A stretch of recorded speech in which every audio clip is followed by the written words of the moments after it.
estaba tapado bastante. Entonces ahí, más arribita, sigan nomás. Sigan. Según la información que dieron en primeras versiones, Freddy con la mamá y su padrastro habían planificado la pesca, entonces estaban cumpliendo esa función con niños y algunos más. Entonces aquí yo vi una candelita que habían prendido. Entonces los policías vienen de arriba requisando dragas, el ejército que venía con 2 lanchas. Entonces ven aquí movimiento de la gente, cree que estaban contra ellos, entonces creo que por eso lanzan los disparos. Entonces cuando ellos disparan, el Freddy les dice a los niños cruzar rápido, inmediatamente a los que estaban acá. Entonces él lo que ayudó es cruzar inmediato. Después como estos siguieron disparando, entonces él regresa, como tenía ese escopetita de calibre 16, coge eso, se ubica allá. Entonces como ya le emboscaron, acá el otro acá no hay, el otro que fue por abajo, entonces ya le emboscaron. Entonces comienza a disparar también, porque estaban disparando ellos. ¿Y eso es del lado de acá? Del lado de allá.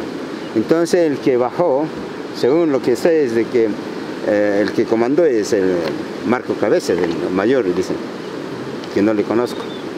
Ya. Entonces él es el que bajó con el otro grupo. Entonces él sale y le ataca.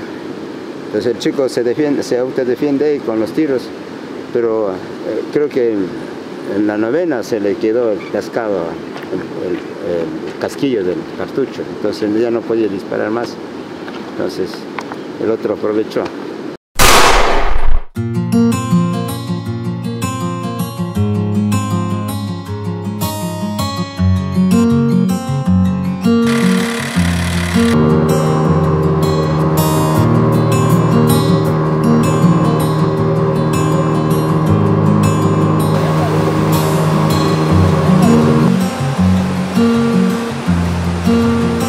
El 7 de noviembre estaba ubicado en el pueblito que se llama Campana Ens.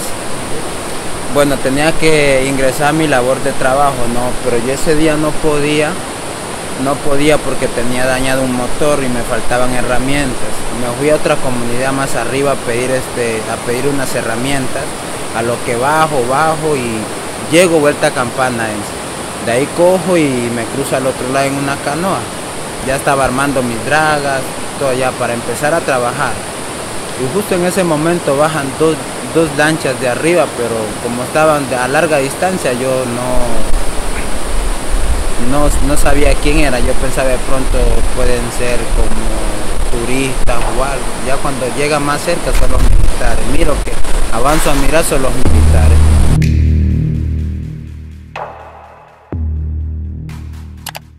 Ocurrió en la jornada de este jueves en la parroquia Bomboíza del cantón Gualaquiza, Morona, Santiago.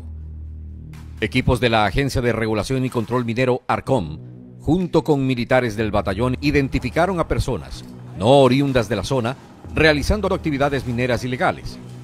Y fue el inicio de todo. Así lo recuerda Priscila Orellana, de la Agencia de Regulación y Control Minero. Nosotros iniciamos con los controles en el primer punto. Se encontró a unos señores de tez morena realizando actividad. Se procedió con el procedimiento normal a solicitarles los documentos que le acrediten realizar esta actividad. No supieron indicar que no tienen esos documentos, que el propietario del terreno o de la playa les había autorizado. El señor que estaba ahí en ese momento ya nos amenazó, nos dijo que si es que nos llevábamos las dragas nos iba a matar. Sin embargo, conjuntamente con los militares y de la manera más armoniosa procedimos a realizar el trabajo. Se decomisaron las 2 dragas y continuábamos bajando hasta llegar a proveeduría, que era la finalización del operativo. Aquí se puede ver mejor. A orillas del río Zamora, Priscila Orellana pide documentos. 3 personas, por cierto, no oriundos de la zona, fueron encontradas en prácticas ilegales con la draga. Esta persona, de camisa verde, Johnny José Quiñones Llanos, que se identifica como dueño de la draga, es quien profiere las amenazas y quien después tendrá la participación más activa en el ataque armado. En estas imágenes inéditas se entiende qué mismo ocurrió. Los militares proceden a amarrar a los botes las dragas incautadas.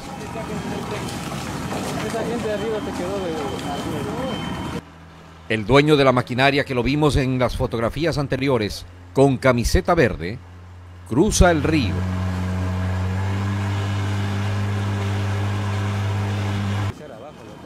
Y mientras los uniformados incautan la maquinaria, empieza a disparar. Aquí lo vemos, armado con escopeta, la misma que dispara varias veces contra las lanchas donde se encontraban los militares. Entonces yo me quedo ahí esperando a ver qué me dicen. Como yo ya me habían dado permisos de ahí los dueños de la finca, como ya no hay como irse metiendo así por meterse, ya había hablado con el propietario de la finca. Entonces yo en ese momento llegan ahí y me pidieron documentos, pero ellos me pidieron solo a mí, a nadie más le pidieron documentos. Entonces pues ellos, justo como yo en esos días yo andaba mal, andaba sin dinero, yo necesitaba muchos recursos para mis hijos en la escuela y todo, ya. Entonces llegaron ellos y que se me iban a llevar la draga. Yo llegué en ese ratito, yo les supliqué a ellos, ya cogieron hasta mis motores desde encima, los iban botando como si a mí no me fuera valido nada eso, ya. Entonces en ese ratito yo les supliqué, yo les rogué, le digo que yo les rogué demasiado para que me dejaran mi draga ahí. Entonces yo cogí en ese momento, pues ya que ellos estaban llevando la draga, yo pasé al otro lado a pedir ayuda, a hablar con algún dirigente, pero en ese momento no había nadie ahí. Todo el mundo en la mañana se va para su finca, no había nadie. Entonces yo en ese momento agarro esa escopeta, eso que le echan pólvora, con esa, y empiezo a hacer tiros al aire, ya, hacerlos, y les echaba harta pólvora para que de pronto llegue el dirigente ahí, llegar ahí para poder yo hablar con él para que me ayudara a hablar con los señores militares, que me devolvieran la draga, ya, porque yo tenía autorización yo de ellos, ya ellos me habían dado hasta una casa para que yo viva ahí. Y en ese momento pues los militares no me pararon bola, se fueron río abajo.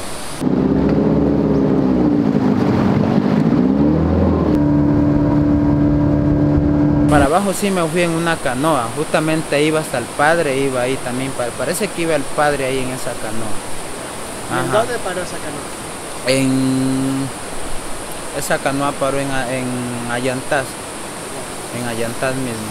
¿Y fue en Ayantá que tú decidiste ir caminando? Claro, ahí ya me fui vuelta, ahí ya me fui por el camino ya, ya lo que llego ya abajo y uno como se mira ya la loma de encima, se mira todo abajo, desde ahí ya empiezo a mirar, yo llego y ya miro harto humo, humo que habían botado ellos ya, y yo lo miro un señor abajo con un poco de niños que habían ahí, yo creo que estaban pescando, habían estado pescando mismo ya. ¿Y quién era este señor? Este era el finado Freddy, el señor que asesinaron los militares.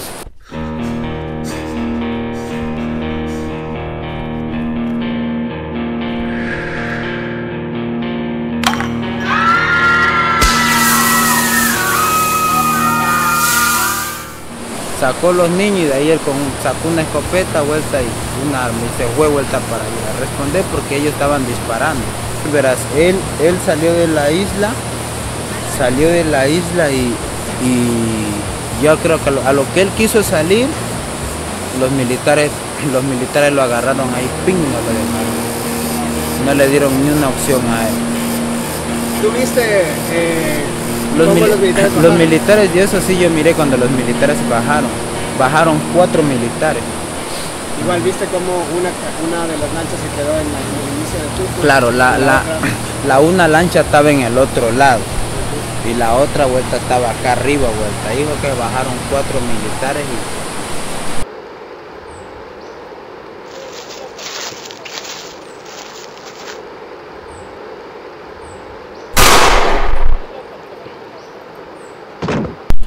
creo que era a las 3 de la tarde, algo.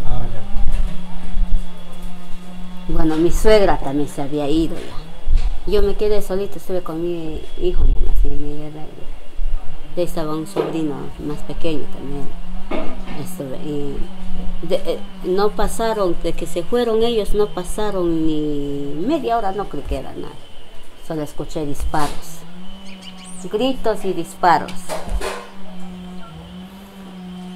Después de un momento viene mi suegra, me dice, llegó mi hijo, no, le digo, no estará con ustedes. Creo que le llevaron cogiendo, me dijo así. A ese punto no sabía que estaba él muerto. Volvieron vuelta, se fueron. De buen rato, el disparo no paraba, seguía el disparo, que había gritos, cosa que esa isla estaba nublando ya, de puro humiendo, estaba bien. Después de un momento ya escuché el lloro de mi suegra ahí abajo, que le mataron, decía.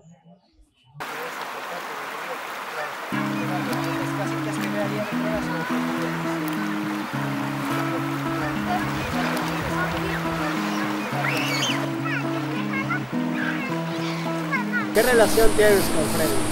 Con él nos llevamos, como siempre, yo pasaba allá, trabajaba allá siempre, así no teníamos, digamos, una amistad así, digamos, permanente así, pero teníamos una amistad, como te puedo explicar, teníamos una amistad, nunca tuve problemas con él, nunca, donde nos mirábamos, nos saludábamos, si era tomarnos una cerveza, nos tomamos una cerveza, así teníamos una linda amistad. Yo con la gente ya siempre he mantenido una amistad linda.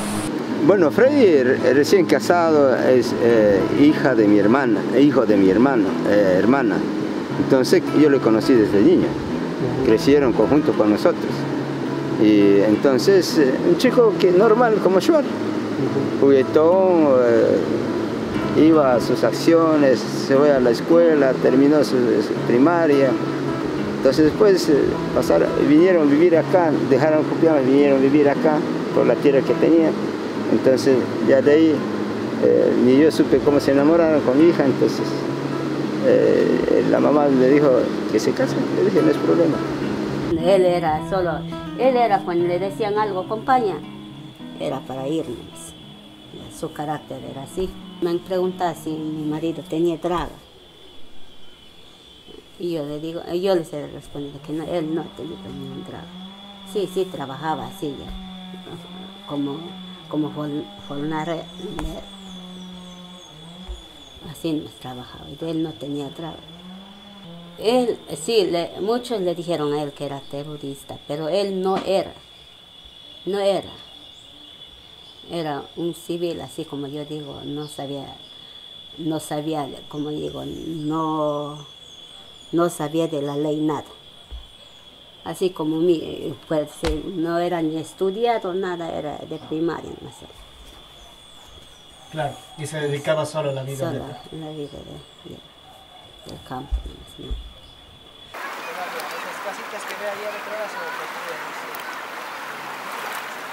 Bien, el caso de Freddy Taich conozco a partir de 2014, a raíz de que inició a laborar con INRED, ¿no? Ya la investigación previa hasta esa fecha, hasta ese tiempo que yo conocí había iniciado, hubo un informe de los compañeros como indígenas. Buenas tardes, John. Bueno, la comisión investigadora de la justicia indígena conformada por Luis Ayui, la señorita Edith Ancuash y el señor síndico de la comunidad Campana en San Jorge de Ancur, hemos venido a este lugar para realizar un pliego de interrogantes que se realizará a su persona. Bueno, ¿cuántos años, cuáles son sus nombres completos? No, pues mi nombre es Johnny José Quiñones Llanos. ¿Cuántos años tiene? Tengo 21 años de edad. ¿Es usted ecuatoriano de nacimiento o extranjero? Ecuatoriano de nacimiento. El hecho de tratar de vincular a Johnny Quiñones no entendemos desde el punto de vista jurídico, porque en ningún momento él aparece como contrario a Freddy Taich, en ningún momento él aparece como persiguiendo a Freddy Taich, en ningún momento él aparece como enemigo de Freddy Taich, lo contrario. No, lo contrario, él más bien aparece defendiendo a su familia, estuvo en un lugar determinado, pescando, etc. El hecho que en la investigación exista versiones de los militares y diga hubo 4 morenos que se fue no sé dónde, a dónde, eso no significa de que de los 4 morenos sea Johnny Quiñones por el hecho de ser moreno, porque podría haber sido 4 mestizos, podría haber sido 4 blancos, podría haber sido 4 militares, como 4 gringos, etc. Sin embargo, pues tú eres moreno, entonces por lo tanto tú eres uno de los responsables. Me parece eso un atentado al derecho a la no discriminación, que es un derecho y garantía constitucional. De igual forma, se vulnera también un derecho a dar una puntuación, digamos así, a Johnny Quiñones, que es el que más colabora. Él da, en el momento dado, cuando piden los documentos, él es el que más le presta atención y da sus documentos, identifica, ve, yo soy Johnny Quiñones, y realmente por ese aspecto pues no tiene ninguna identidad de los demás ciudadanos que se encontraron. Entonces le comienzan a acribillarle jurídicamente a Johnny Quiñones como el sospechoso, ¿no? Es decir, no hay elementos de convicción para anexar que él tenga que ver con la muerte de Frederick Taish, pero ya le están dando esa mala posibilidad, digamos, como un sospechoso de la muerte cuando no tiene nada que ver. ¿Por qué crees que el Estado levanta este proceso en contra tuya? Porque prácticamente porque me quieren echar toda la culpa a mí ya. En primer lugar tienen mis nombres y fui el único que les dio nombres, entonces ellos no tienen más a quién que a mí, ¿ya? Y por eso a mí me acusan de colombiano. Yo no soy colombiano, me acusan de terrorista, me acusan, mejor dicho, de muchas cosas, hasta de lavado de dinero. ¿Dónde naciste? Tobardonos, Carchi, Tulcán, pero prácticamente me crié acá en prácticamente terminé mi escuela en Llanzasa, en la Escuela General Rumiñahui. Ahí me crié yo, porque prácticamente yo más por acá. De ahí vine a vivir a Gualaquiza. De Gualaquiza empecé a trabajar, me fui a trabajar al Sisi. Todo el tiempo yo hacía minería, no trabajaba con mi papá. Y así mi vida siempre ha sido así. O sea, es como por ejemplo, el día que yo llegué ahí a Campana Engs, nosotros estábamos trabajando en el Blanco. Por los encuentros, trabajamos allá, estábamos mal. Tuvimos 2 meses que no hacíamos plata. Ya nos salimos de allá porque no había. Llegamos acá y justamente yo en esos días, mis hijos estaban en la escuela. Tocaba comprarles uniforme. Tenían un uniforme viejito que le regalaron. Faltaban los útiles. Mi esposa no tenía comida, rogándole a una señora de ahí de la tienda que nos fiara. Entonces esa desesperación, y justo ese día empezando a trabajar y llegan a quitarme mis cositas. Y es algo duro que uno con tanto sudor uno ha comprado sus cositas y para que lleguen de la mañana y se le lleven sus cositas, entonces... Se generó el temor, el miedo, ¿no? Y de alguna forma pues lejos de fluir las diligencias para recopilar versiones, se trató desde el inicio ya de criminalizar a Johnny. Mandaban buscando por todos lados, ya hasta miedo, hasta ya escuchaba que a mi mujer le iban a violar, que le iban a hacer muchas cosas ya. Supuestamente a mí también, que me andaban buscando para matarme. Yo tengo un amigo en Llanzasa que él vende crema, allá donde vivimos, vive. Entonces él ha estado allá y han llegado unos señores, unos negros, unos grandotes, dice, han llegado con una foto mía a preguntar por mí, ¿ya? Entonces él ha dicho que no sabe, pero él sabía que era yo. Entonces él llega a la casa y nos avisa, y yo en ese momento es que yo empiezo a huir. Luego la traba mayor que hubo en el proceso era de la falta de información. Se pidió, se entregue la información del número de militares, qué militares estaban, con los nombres, con quienes cargaban o no armas, etc. Si tuvieron o no la orden respectiva, etc. Sin embargo, esa información se mencionó que estaban como reservadas, ¿no? Entonces, y así se paralizó más de un año y no se tuvo la información respectiva. Y cuando ya se tuvo la información respectiva, pues cuando se pidió igualmente asimismo el examen de la balística, etc., todos creíamos de que iba a coincidir con las versiones y los testimonios que había en la investigación previa. Esto era de que habían los dos coroneles que estaban juntos en ese bote, digamos allí, y solo uno de ellos portaba el arma, ¿no? Y hubo ahí también el nexo causal, digamos allí, de que Freddy Teich es disparado en la cabeza justamente con un arma militar, es decir, de procedencia militar. Pero llegado al caso del examen, aparece que el arma que portaba el militar era distinto al disparado a Freddy Teich. Entonces todas esas situaciones nos ponen un interrogante de qué está pasando. Algo más pasó. Y le habían puesto, había unas fotos ahí que tenía la escopeta puesta así, otras fotos que no tenía escopeta. Que es la que fue decomisada su draga, que inclusive después de disparar recarga su escopeta nuevamente para agredir al personal militar.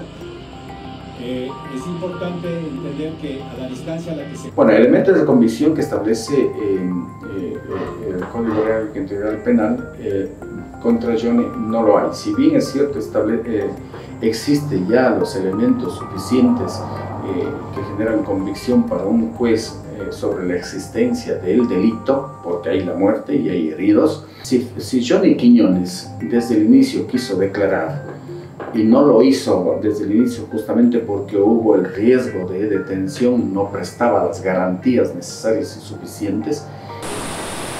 Me fui a declarar por primera vez, me fui así, calladito, pues. Me fui y me presenté allá a dar todas mis versiones, ¿ya? Y es él el principal interesado de que se investigue la muerte de Freddy Teich. Y es él el que acudió a rendir su versión, su declaración, y da elementos necesarios para que Fiscalía comience a armar los dados, a armar las fichas del ajedrez, porque él menciona nombres, menciona lugares. Sin embargo, Fiscalía no se ha activado en ese sentido. Y lejos de haber elementos de convicción sobre su responsabilidad, existen más bien elementos de que Fiscalía debe llamar a versiones, llamar a reconstrucción de los hechos, llamar a serie de diligencias que no están cumplidas, pero incluso que da la impresión que no quiera cumplirlas. Entonces no existe elementos de convicción contra Johnny Quiñones, que es el elemento clave en esta investigación previa. El 18 de enero del 2022, el 18 de enero, nosotros tuvimos la audiencia de formulación de cargos en contra de Johnny Quiñones. Esta audiencia de formulación de cargos básicamente abrió la instrucción fiscal. Esta tendría una duración de 90 días, en la cual se deberían especificar cuáles son estas diligencias adecuadas para identificar mayores elementos de convicción en cuanto a la responsabilidad de Johnny, ¿no?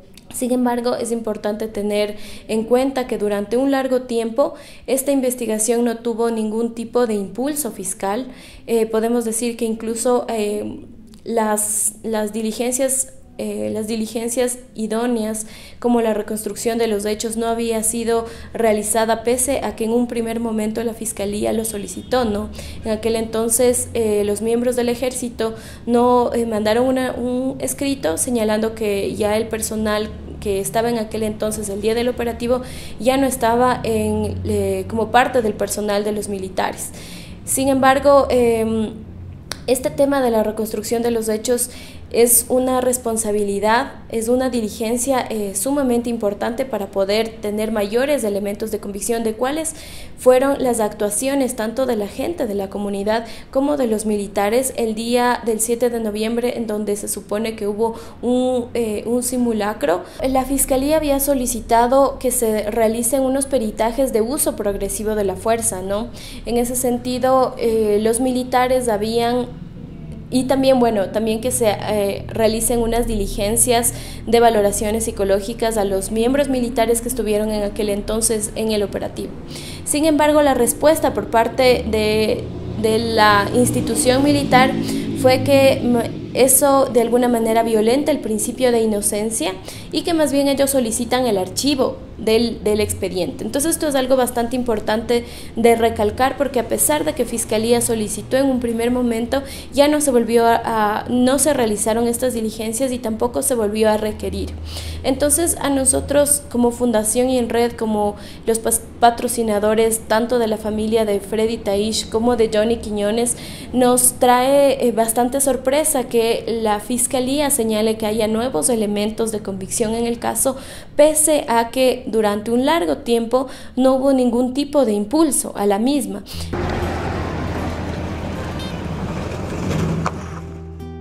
Bueno, yo creo que el Estado finalmente dio muestras de que no le importó el proceso.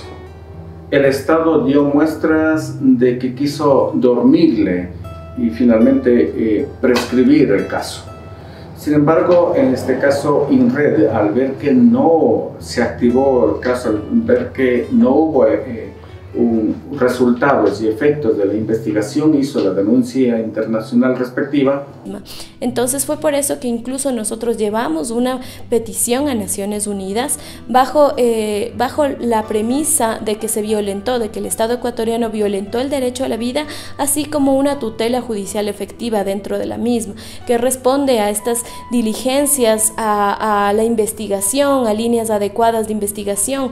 Entonces todo esto nos llevó a la conclusión de que incluso esta acción de haber presentado una comunicación individual ante el Comité de Derechos Humanos fue justamente la catapulta para que se active el proceso, pero ¿cómo?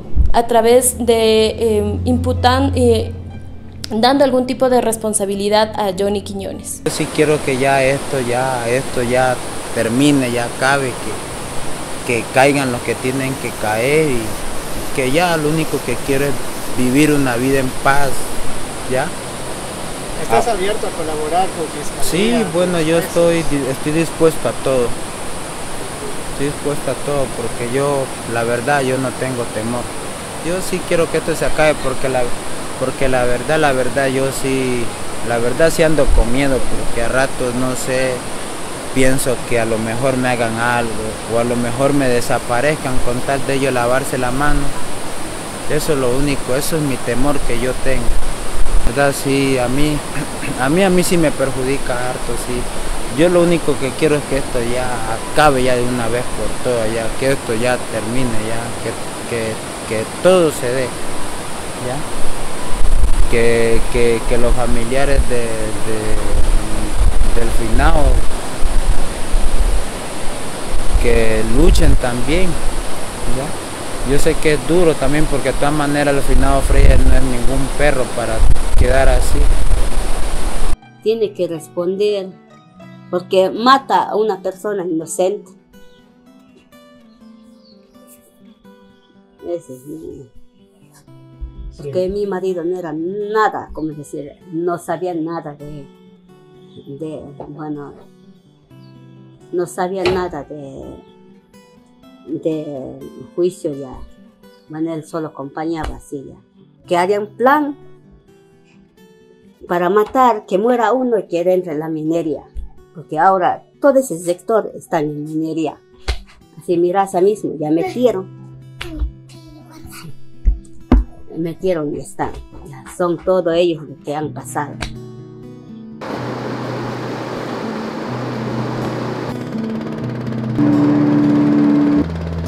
Muchas gracias. Este es concesionado por los canadienses al principio. O sea, de ahí negocian con los chinos y ahora yo por eso le llamo exachino. Ya. Entonces esta es concesión de ellos. ¿Qué hace el ejército? ¿Qué hace el gobierno? Ellos son los que reciben, los chinos pagan al gobierno. Entonces, como han pagado al gobierno, se sienten dueños de esto, con todos los que vivimos. Entonces, si alguien hace una minería artesanal acá, con su bateo, con su draga, el ejército no defiende al pueblo, no defiende a la sociedad ecuatoriana, sino defiende al capitalismo, que es las empresas. Si peleamos no vamos a encontrar a los chinos, no vamos a encontrar al presidente de Lazo, vamos a encontrarnos con el ejército armado y aquí desarmados. Entonces eso es lo que a uno da reacción, ¿no? Y ya no ha habido otro tipo de requisas de dragas, ¿no? Desde que mataron al finado se quedó, entonces por eso es que aprovechan estos. Aprovechan, vienen los mestizos, todos estos que han llegado son los que estaban trabajando en la provincia de Zamora Chinchipe, porque de ahí bajan, traen su maquinaria, ellos son los que compran la conciencia de los socios Shuar, y los Shuar también, como nos van a quitar, entonces saquemos algo, entonces así se dejaron meter el dedo. Bueno, yo creo que hay que apuntar dos cosas, ¿no? ¿Qué es lo que nosotros anhelamos, qué es lo que queremos y qué es lo que pensamos que de pronto puede suceder y que quisiéramos que no suceda? Comienzo más bien por el último, o sea, no quisiéramos que la justicia esté influenciada por los intereses del Estado. Y cuando hablamos de intereses del Estado, que debe ser interés del Estado, lo que está en la Constitución y las garantías anotadas en la Constitución respectiva, estoy hablando al poder económico político que gobierna el Estado, ¿no? Entonces, no quisiera una justicia que esté influenciada por el interés económico o el poder político del Estado, en donde lejos de ajusticiar a los responsables en esta muerte, ¿no? Y lejos de justiciarse, trate más bien de proteger por el hecho de ser militares de alto rango, ¿no?